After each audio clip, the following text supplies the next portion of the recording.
This is Always Coachable, conversations with athletes, coaches, business leaders, and high performers about growth, pressure, mindset, and the pursuit of getting better. Because the best never think they've arrived. They stay curious, they stay humble, they stay coachable. I'm Sandy Cohan. Welcome to the show. So my guest today is Ben Harrow. In 2012, Ben was a Green Beret leading a special forces team in Afghanistan when he stepped on an IED.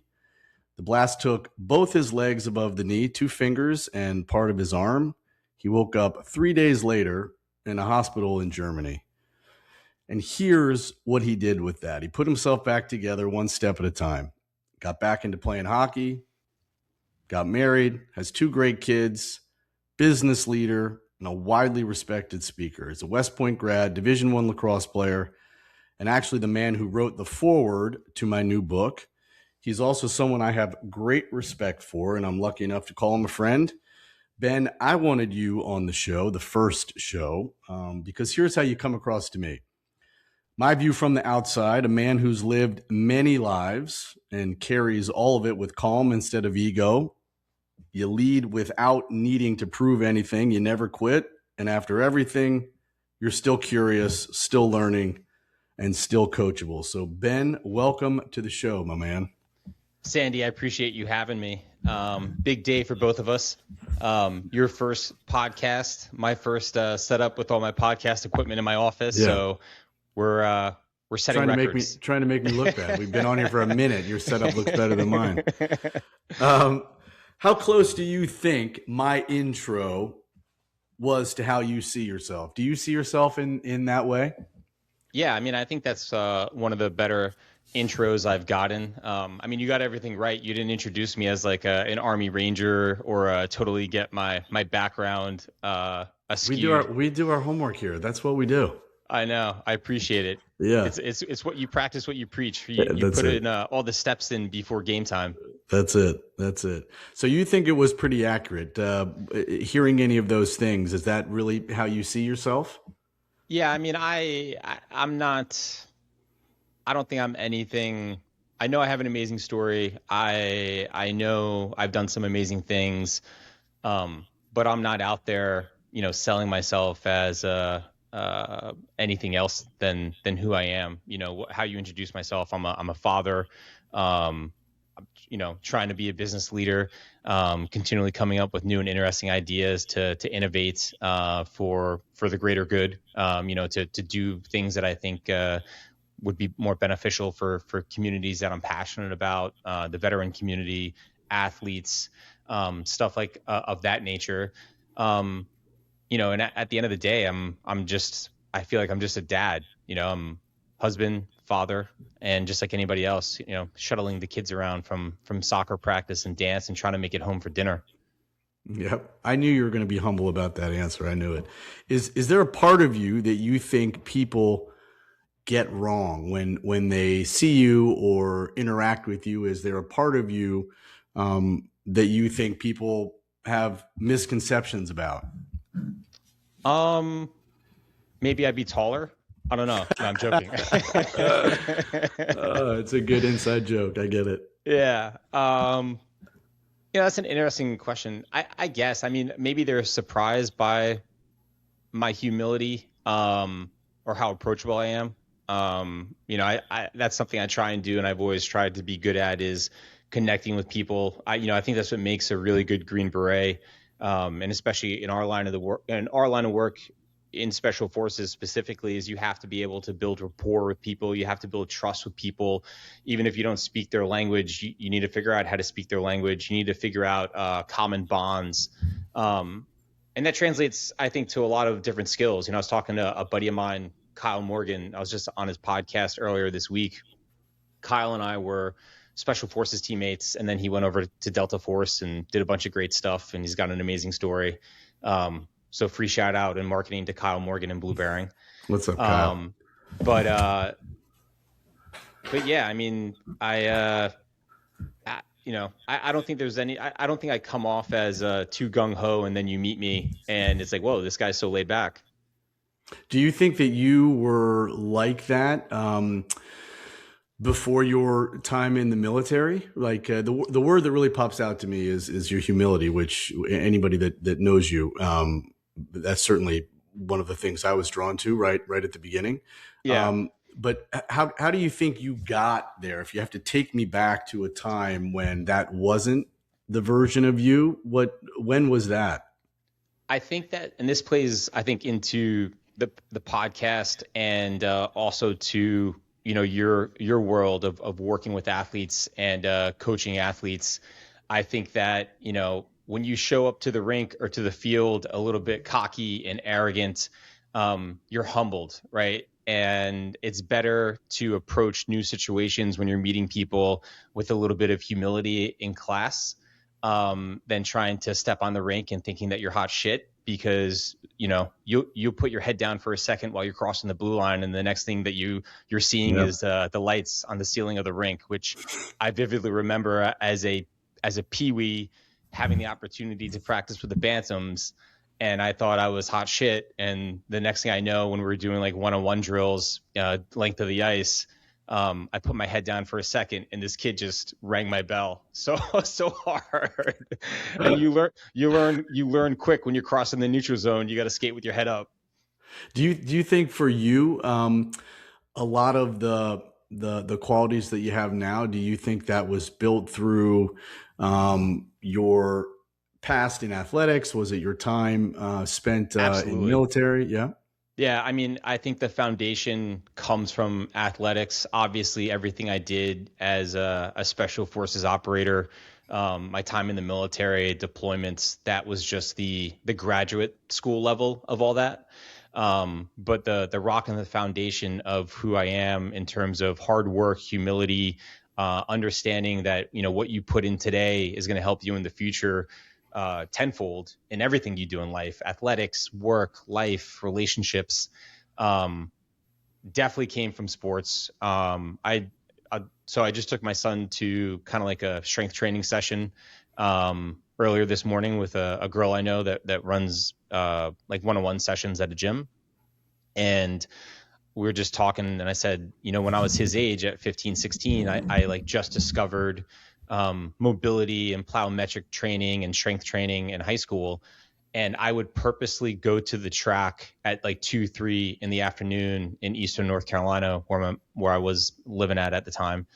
Um, Not just because it was empty and nobody, would be able to see me training, pulling tires and doing sprints on Yeah. the track, but because it was the hardest time to be there. And in my mind, I thought that if I could do this now when it sucks outside, in 100-degree weather with 100% humidity in Eastern North Carolina, doing sprints on the track and dry heaving on the side of the track, that come the fall when I got Yeah. back to school, no brainer, because I know that physically and mentally I had been working harder than anyone else on that field. So it was like a little mental step up of like, I got this. Where do you So think that came from? What was it just something that was inside you? Was it your family? Like where did, because that's not totally normal for yeah, younger athletes at that age, especially not, back when you and I were that age. yeah, Sandy, I'm just a freak of nature, right? Yeah, I know. I know. No, I know. no. Honestly, I was blessed to have really good coaches growing up, in both, in like all sports that I played. And this is another Yep. conversation we could talk about, being a multi-sport athlete now compared to Yep. when you and I played, how important being a multi-sport athlete is, and just being athletic all around. But from baseball to basketball to even wrestling, specifically hockey, and lacrosse, I had really good coaches that were gritty, like blue collar, hard nosed, and through those tough conditioning sessions, through those tough practices, um, you know, getting yelled at with not so nice words, which probably nowadays guys would go to jail for. Um, Absolutely. it helped, Yep. and I think it's important to be able to still at this day and age, and I try and do it in a controlled manner with my own kids because I'm still dad, I'm not coach. Um, that they feel that like aggression, they feel that toughness, they understand the burn.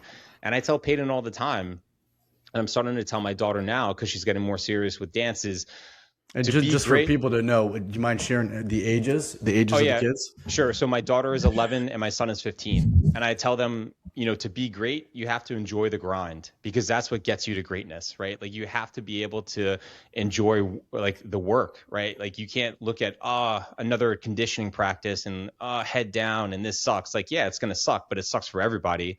And if you're able to mentally overcome that and just deal with it and grind on, um you're standing, like I remember in a lot of different conditioning practices in the off season at West Point when I played lacrosse in college.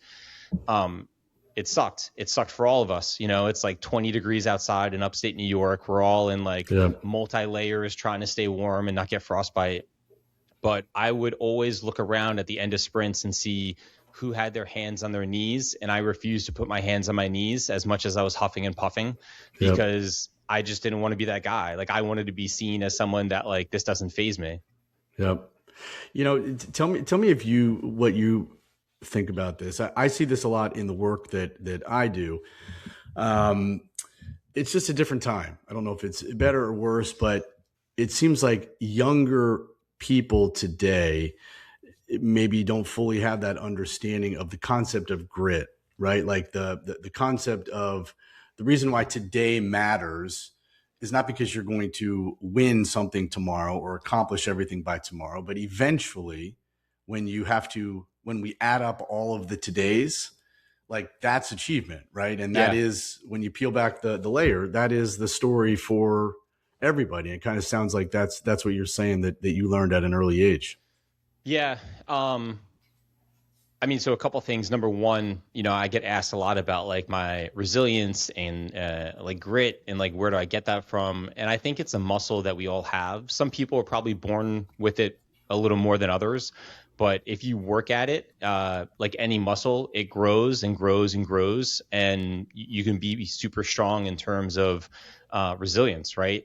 I was talking to a friend of mine down here in South Florida. He played hockey in college. He got drafted. He still has his NHL PA card, just to Yep. prove to people that he was Yeah.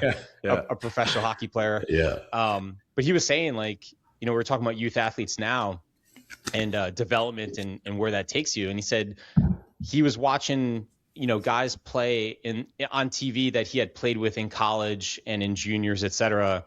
And they were like C level, B level players, right? But they were the ones that continually grinded. They never quit. They were like the workhorses, and that's what eventually got them to the professionals. Now there's outliers out there that some kid's a stud at 12 and he continues to be a stud for the rest of his career, and he doesn't lose that passion to continue to play. But those are few and far between, right? I mean, you see that Yep. with we'll talk soccer just because World Cup's going on, and that's my world right now with my son. Lionel Messi, Cristiano Ronaldo, even those guys, they were good, but they were not the, goats as they're Yep. called now when they were 15, 16 years old. There were other guys on the team that were playing at the Barcelona Academy, that were playing in Portugal with Ronaldo, that were probably identified as even better than Ronaldo and Messi. But these are guys that had passion, that had drive, that never gave up. And it's those, like you just said, it's every day you're competing for something. It may not be tomorrow, but all of the todays add up to something big. Yep. Further on down the road. So for you, do you think that you realized that you were destined for accomplishment in really so much of your life? It was around like when you were in college. Was that the time for you that you really kind of maybe understood, hey, there's something here? Because that's a pretty powerful lesson for an 18, 19-year-old to know. I think it really happened more in high school when I realized the epiphany of the work that I put in the summer paid off during the fall and the spring back at school. That was kind of like a big launching point of like, oh, wait a second. It's so simple. If you just do the work, great things happen, right? Like, and with that just meant like, all right, if I want to do even greater things, I just have to put in more work in the off season. And I think that's when it really happened. And I continued that later on in college, and specifically, my military career, making the jump from the conventional army to special forces and becoming a Green Beret, going to selection, getting selected. I mean, I worked my ass off before selection, because special forces assessment and selection was, I mean, there's no better way to say it, but it was just a kick in the nuts, like mentally, physically, emotionally, spiritually. Like, they break you down just to see who you are, like that true character. And if you are at the end of selection, what's left in standing, you hit these certain gates. Yeah, that's great. Like, that's who we want in the Special Forces Regiment. Were you surprised, if we stay there for a second, in that during that selection process? Were you surprised at the maybe additional levels that you had that maybe you didn't know that you had? And what do you think was the difference maker for yourself, and maybe also what you saw in others, why some made it and why others didn't? Yeah, I saw in selection the guys that made it for the most part. There were some guys that went through selection, finished selection, that were studs, physical studs, but they didn't get selected. And then those were other guys that made it and they were sucking the entire time, but they finished and they did make it. And the biggest differential was mental. And I remember watching guys quit like in the first week. And in my mind, I was like, dude, why would you come here and quit so soon? Like, we haven't even really gotten into like the hard stuff yet. And you're already like doubting yourself and quitting. And once you allow that voice in your head to start doubting, what am I doing here? My performance, can I make it? You're done. And I went to selection with the intent to get selected. Like, that's the only reason I was there. I didn't, I prayed to God I was going to get selected. I gave it my all. I got selected, but I never once thought, well, if I don't get selected, I could always do this. Like, there was no backup plan. Like, I was going to get selected, right? Yeah. I'll give you another good example.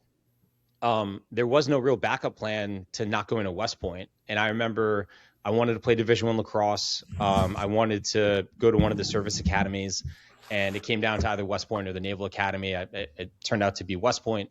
But I remember having the conversation with my college counselor, going over my SAT scores and where I should be looking at and applying to school. And they were all like D3 schools. And I said, no, I'm not going to apply to there. I'm going to go to West Point. And he's like, Ben, as your guidance, as your college counselor, I can't in good faith tell you that's a good idea. Yeah. He's like, you really should be having some safeties. And I said, no. I was like, there's nowhere else. Like, I'm going to go there. And it wasn't a direct, admission. I had to do a post-grad year, but I ended up going to school and playing lacrosse at West Point and graduating from the United States Military Academy. Do you think that, I would say maybe like those credentials or those characteristics that you just kind of mentioned, were they really a lot of the backbone of kind of how you've been able to even be successful in your life post military? Yeah. I think definitely like that mental aspect of like, there's, the saying of like burn the boats, in terms of like when Cortez came to the New World. Yep. He had them all burn the boats because there's no turning back. We're not going to Spain. Like, we're here. I think that there is a lot of truth to that. Like I was saying, it got me through a lot of my athletic achievements, my military achievements. And I think also as a grown up, I would say at 45 years old now, I hate to say that, it makes me sound almost 50, but I'm 51. Easy, dude. Yeah. You can't insult the host. We've been here for 20 minutes. You can't insult the host. Yeah. I didn't put my readers on, but I got readers also. So Yeah. But yeah, I think even in what I've done, that has been successful, and even the things that I haven't been successful at in the business world, I've still had the same mindset of like, all right, we're in this, right? Like, it's scary, it's new, it's very entrepreneurial. We kind of know the space. I don't know what's going to work. I think everything's going to fail. But there's no turning back. Like, we're in this. And I think that's how you're successful in any endeavor that you do in life, is you have to have the right mindset, like, even before you put your first foot forward. Do you think your life would be different, of all the things that you value the most, had had the challenges of 2012 for you not happened, do you think that your life would be drastically different? Um, Obviously, the physical part, but yeah. I mean, that's such a good question, and it's something I ponder about every now and then on long road trips, right? What life would be like right now if I still had my legs. Um, I, God has a plan for everybody, and I think that this was just what he needed me to go through and endure, for whatever reasons. Maybe some reasons I can admit, some things that maybe I'm still blind about, and it hasn't been revealed to me yet. But this is the path that God has set me on, for good, bad, or indifferent. And I'm in it no matter what. I still think I'd be successful, because a lot of the character traits that have made me successful, especially in terms of my recovery and having the mindset of like, all right, I'm going to get up and walking again, no matter what the circumstances. I'll figure out a way, which I had to do. I had to figure out a way to get up and start walking. Um, but I don't think it would be that much different. I think who I am as a person, specifically as an athlete, I view myself as I'm still a Green Beret. I'm still an athlete. And I carry myself that way all the time. Legs or no legs, I think I'd still be competitive and successful in whatever endeavor I set out at. yep. I agree with that. Obviously, I didn't know you back then, but you strike me as someone that I agree with that. So then the most logical follow up question to that is, um, did the like why me? Oh yeah, Did the case of the why me's pop up that shook your foundation of who you were? yeah. I mean, definitely. So after I got injured and like week 2 or 3, when I was more cognizant in the hospital room and laying there in bed, um, there was a lot of why me's, and I spent a lot of time just bawling, crying, to my wife mostly, about how could this happen to me of all people. Yep. I'm Ben. I was the athlete. I was the Green Beret. I was the alpha You're male. Benny from the block. Benny from the Yeah, block. Yeah. Benny H. Like Yeah, everybody knows Benny me. H. Yeah, that's it. Um, and now I'm here, like without legs and all banged up and almost died. Um, What got you it through it? so at that point, to be honest, having my wife there as a rock and a foundation for me to lean into, especially at the lowest moment of my life, to be able to turn to my wife and like just, I didn't need her to say anything. I just needed her to be there and like hear me, because I was Yeah. crying and trying to deal with like losing my legs. And I say this all the time, losing my legs at 30, I was like 33, 34. Um, it's like losing your two best friends that you did everything with. Every day I would skate with them, I would run with them. It sounds stupid, but Right. that's how I viewed it, or I tried to rationalize it. And they're not there anymore. And it's like my two best friends are dead. And I realized that, all right, this sucks. But what sucks even more is sitting here and feeling sorry for myself and like, woe is me. Like, we're done with that. Like, I got it out. Like, there's nothing wrong with crying about it and dealing with it emotionally. You have to do that. Um, but once I did that, it's like, all right, let's progress. And for me, my next mission in life was, I got to get out of the hospital bed. All right, how do I get out of the hospital bed? Well, I got to get off the drugs, and then we'll figure out the next step. So I was very, very like goal oriented about like, how do I get out of the hospital bed? Got to get off the meds. Now I'm off the meds. Now I got to get back into shape so that way I can start walking again. All right, major roadblock. I can't walk again because one of my legs is too short. And then I was pivoting, right? So being able to be adaptable, and to pivot, that was big also. I think that being adaptable is another big theme in my life. My sister, sadly, she lost her husband about 4 years ago, and I remember she said something that I was watching her go through that process, which was just terrible, and just being amazed on the outside about how strong she was. She said, I don't think she even realized that she was that strong, but she said something like, "You don't realize how strong you have to be until you have to be that strong." And that almost kind of sounds like the situation you're describing. And the other thing that she said that I think maybe resonates here is she said, like, the goal really wasn't to try and get over anything. You're not going to get over what happened, but the goal has to be to get through it, Yeah. right? You have to make it through. And it sounds Yeah. like that was something similar to what you're saying. Yeah, absolutely. I think in everything that I did as an athlete, my personality, how independent I was, how I was emotionally definitely helped me get through it, but it wasn't trying to it was about progress, right? And I realized it was about progression. Um, my legs weren't coming back, so we need to move on. Like I need to figure out what's next. And I had a son. Peyton was 9 months old when I left, and the first time that he saw me in the hospital room he was scared of me because he didn't know who I was. It was it's tough as a dad to go through that and experience that. But I knew that I had to progress. My goal was to get out of the hospital bed, figure out what was next, get up and walking because I'm still a dad. And I knew, and I still felt internally like an athlete. I didn't realize what I was going to do athletically. I didn't realize how I was still going to be competitive. I figured that out later on, obviously.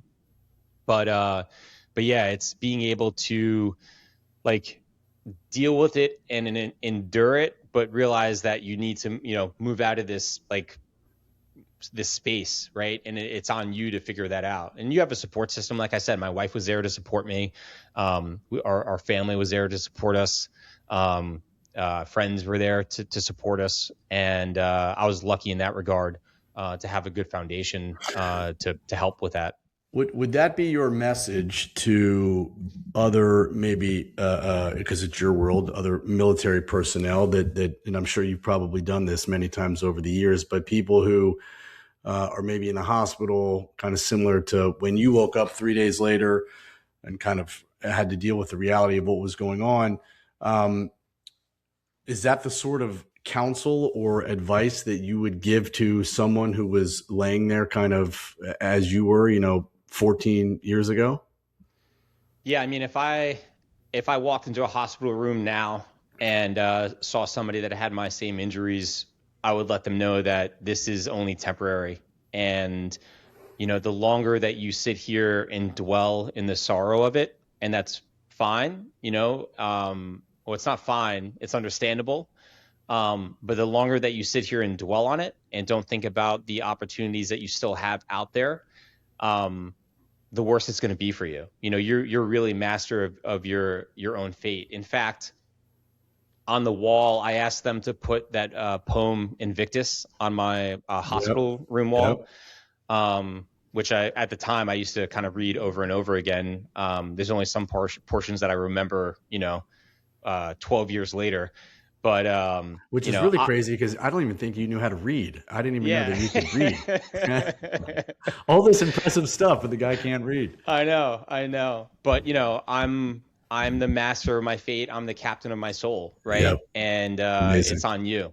Um, and it's what you make of it. You could sit there and unfortunately, and not throwing shade at anyone that has Sure. from the military that has similar injuries to me that haven't been able to deal or comprehend or move. I don't know if I have a KIA bracelet, maybe in my truck.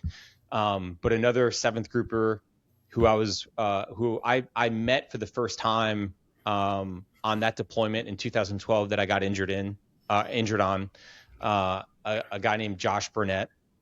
Josh and I became like buddies, and we, just like guys in a locker room, you like fuck around with one another. Oh, sorry, I don't know if we're allowed to curse on this, but Oh yeah. you mess around with and like you bust each other's balls. That was like Josh and I, and I got injured in May, and then he got injured, I guess in June. It would have been like about a month later. He showed up to the hospital, same injury. lost both his legs, missing a Wow. couple. I think he was missing a finger. And Josh, unfortunately, for him, just a different circumstance. I think for him, being a Green Beret was like his only identity. And once he saw that now that he didn't have his legs, he couldn't be a Green Beret, Yeah. and be in the military, because that's all he wanted to do.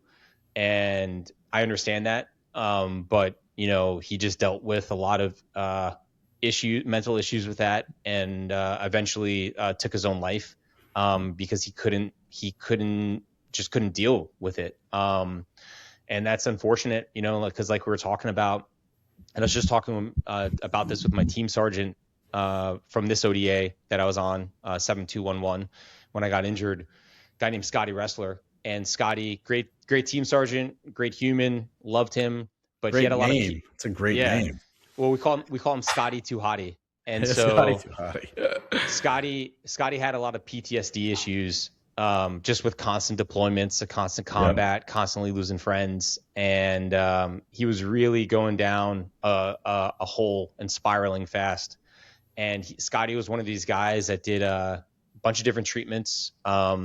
He eventually, what really kind of gave him like the dunk in the cold water of like, you need to wake up and quit acting like a fool, was he went on one of these Ibogaine like retreats that they do with the special operations community. Yep.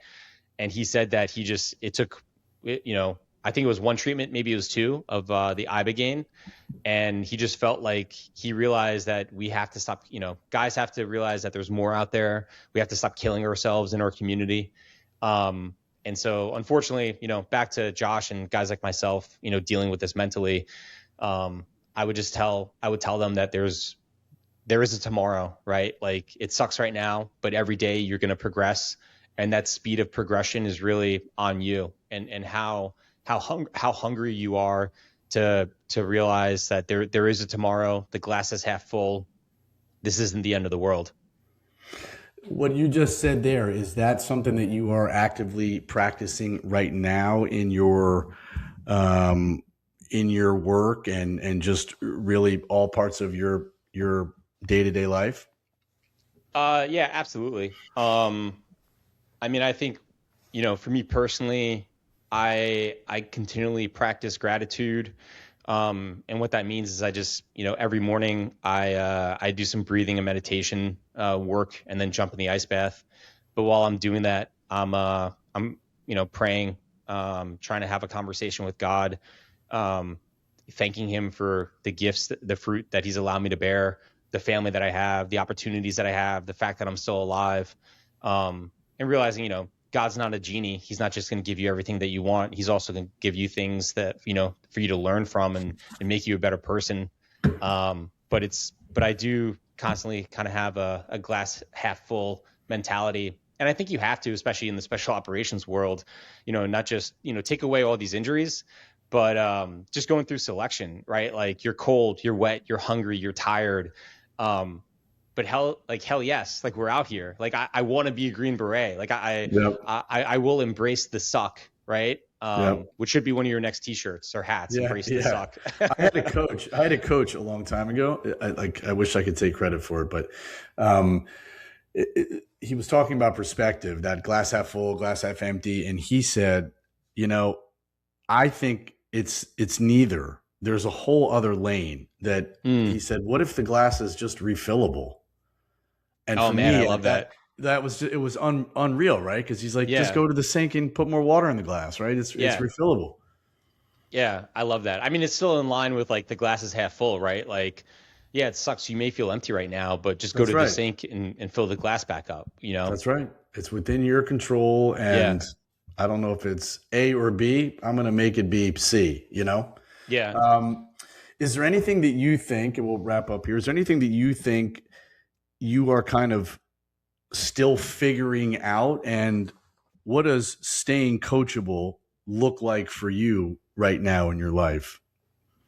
Yeah, I mean, I definitely, especially at a young 45, let's just highlight that. I still It's such don't a low have blow. It's just not necessary. This is being edited out of the show. It's being edited out. I still don't have all the answers, right? And I'm still learning. And I think that is being coachable. in anything you do in life, in sports, in business is continuing to learn. One of my company commanders, actually, he was my first company commander when I was a lieutenant in the big army. And we're doing like our annual counseling session and letting me know, how I'm doing as a platoon leader. And I was doing great. I was like an athletic stud. All my soldiers looked up to me, just like, West Pointer. Everything on paper was great and I was doing great. And he said, look, he's like, I don't really have anything for you to improve on. Keep doing what you're doing. The only thing I will tell you to do is continue to learn, whether that's, podcasts weren't a thing back then in 2006, but read books, talk to people, just continue to engage and learn from people, because that's how you improve in life, is just continue to learn. I love it. If people want to learn more about you, if they want to, and I know you have a podcast, because I remember when I was on it, and I think you said we got 38 million views the time I was on it. Oh man, did I just zoom out? Oh shit. You're there. I can hear you. Oh, can you see me or did I freeze? You froze. Oh, hold on. I'm going to have to give me 1 sec. The battery, it said just change battery. Give me 1 sec. I'm just going to go to my webcam one. No problem. Adapt and overcome, right? That's exactly right. Video settings. It's a maiden voyage show. See, this is why you don't have Ben Harrow on your first show right here, folks.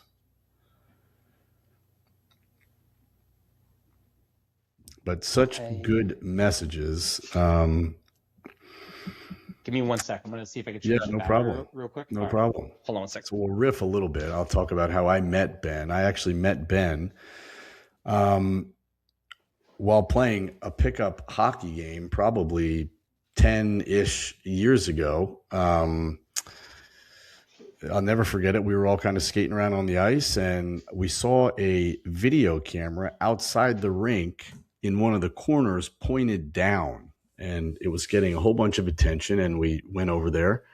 And there was Ben being interviewed by somebody. He was in his sled, in his hockey sled. And then he actually came out onto the ice, and he was a goalie, got in goal. And we were definitely, I think, maybe trying to take it easy on him a little bit. He was only a couple feet high, and we said, God, this is going to be easy. And knowing Ben, if anybody does, very quickly, I think he told me to fuck off or something and shoot the puck. And that was the beginning of a friendship with Ben from that day. There we go. I'm back on. Got it. Sorry about that. That's right. I was just communicating how we met each other. And I was saying, if there is anything that, if you want people to follow you, I know that you have a podcast also. And I was telling people that I know that because when I was on your podcast, I think there was close to 40 million views. It was probably your most popular one ever.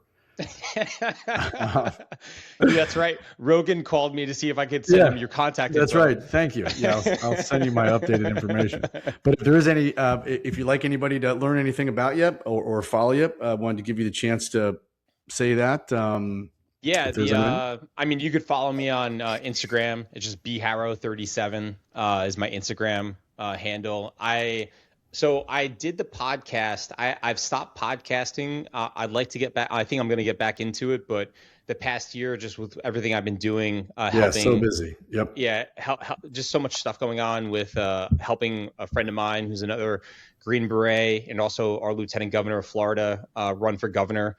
That's just taken up so much of my time, and some other projects I got going on that the podcasting has gone to the back seat, but I'm going to start it up again. I'll have you back on, be able to talk about this and continue the conversation without my camera dying. Yeah. Well, on a personal level, it meant a great deal to me that you wrote the foreword for my book. Just amazing things that you said. I was very, very appreciative of that. And I did want to thank you for coming on the show and telling us how you are staying coachable. So very much appreciated, my man. Thanks, dude. I appreciate it. You're welcome. Thanks for listening to Always Coachable. If you enjoyed this episode, share it with someone who's still chasing growth. And remember, the best never think they've arrived. They stay curious, they stay humble, they stay coachable. I'm Sandy Cohan. We'll see you next time.